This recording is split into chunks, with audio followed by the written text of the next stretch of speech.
ഭാര്യ ഭർത്താവിനും ഭർത്താവ് ഭാര്യയിലും. എന്നാൽ ഒരു ഭാര്യയോ ഭർത്താവോ തൻ്റെ കൂടെയുള്ളവരോട് പറയുക, ഇത് എൻ്റെ ചങ്ക മുറുക്കി തിന്നാൻ തരാം. എന്നാൽ നമ്മുടെ കൂടെ ജീവിക്കുന്നവനാൽ നമ്മുടെ ഏകരക്ഷകൻ ഓരോ ദിവസവും ചങ്ക് മുറിച്ചു തരുന്ന സത്യമാണ് വിശുദ്ധ കുർബാന. ഹല്ലേലൂയ. ഇത് മനസ്സിലാക്കണം. അതുകൊണ്ടാണ് എത്ര ഹൃദയവെടിപ്പോടെ നമ്മളത് സംബന്ധിക്കണം. ഇനി അവിടെയാണ് മക്കളെ അത്ഭുതങ്ങൾ, അടയാളങ്ങൾ നടക്കുന്നത്. ഞാൻ ഒരു സാക്ഷ്യം പറഞ്ഞാൽ 14 കൊല്ലങ്ങൾക്ക് മുമ്പ് യഥാർത്ഥത്തിൽ നേരിട്ട് വചനം കൊടുക്കുന്ന ഒരു കാലഘട്ടം. ഞാൻ സാഹചര്യത്തിന് വേണ്ടി ബഹറിൻ എന്ന് പറയുന്ന സ്ഥലത്ത് 5000 പേർക്ക് ഒന്നിച്ച് താമസിക്കുക ഒരു വലിയ മെഗാ പ്രോഗ്രാമാണ് പോയി. എന്നാൽ 3636 പേരെ താമസിച്ചുണ്ട്. അത് കഴിഞ്ഞ് ഞാൻ തിരിച്ചു വരുമ്പോൾ എനിക്ക് വൈകിട്ടും പനി വർദ്ധിച്ചു. അതിന് 8 ദിവസം കഴിഞ്ഞാണ് ഞാൻ അത് നാട്ടിലേക്ക് വരുന്നതും ടിക്കറ്റ് ബുക്കിരിക്കുന്നത്. ആ തലശ്ശേര പനി ദുബായിലേക്ക് തുടങ്ങി.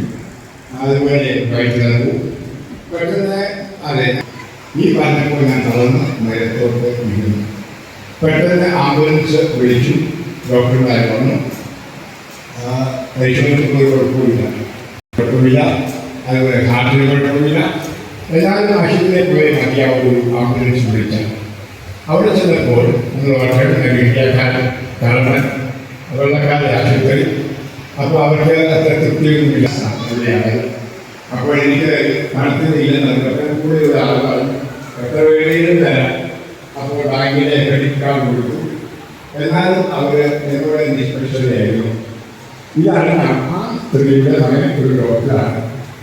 ഇലക്ഷനൊക്കെ മണിക്കൂറാകെ ഓസ്ട്രിയയിലാണ്. അവർ വിളിക്കുന്ന കാര്യങ്ങൾ പറഞ്ഞു ഇത് വിലമ്പായ സിൻഡ്രോമാണ്. പെട്ടെന്ന് തക്ക കേസ് കൊടുത്തിട്ട് അസുഖങ്ങളെ കഴിയും. ഈ രോഗം ലക്ഷത്തിൽ ഒരാൾക്ക് വരും. അതിൽ 90% ആളുകൾ നമ്മുടെ ആശുപത്രിയിൽ കൊണ്ടുവരിക. കാരണം നമ്മളല്ലോ നമ്മൾ വിദേശത്ത് ചെറിയ കർമ്മന്മാരോടും വൈകുമാരോടും വ്യത്യാസമുണ്ട്. ആ വെള്ളക്കാർക്ക് കർമ്മന്മാരോട് വ്യത്യസ്തത കാണിക്കും, വേറൊരിടത്തും കാണിക്കും. ആ അവസാനം കാര്യങ്ങൾ പറഞ്ഞു ഞാൻ കത്തോലിക്ക വൈദികനാണ്, ദയവായി എന്നെ രക്ഷിക്കണം. അങ്ങനെ നോക്കിയപ്പം അത്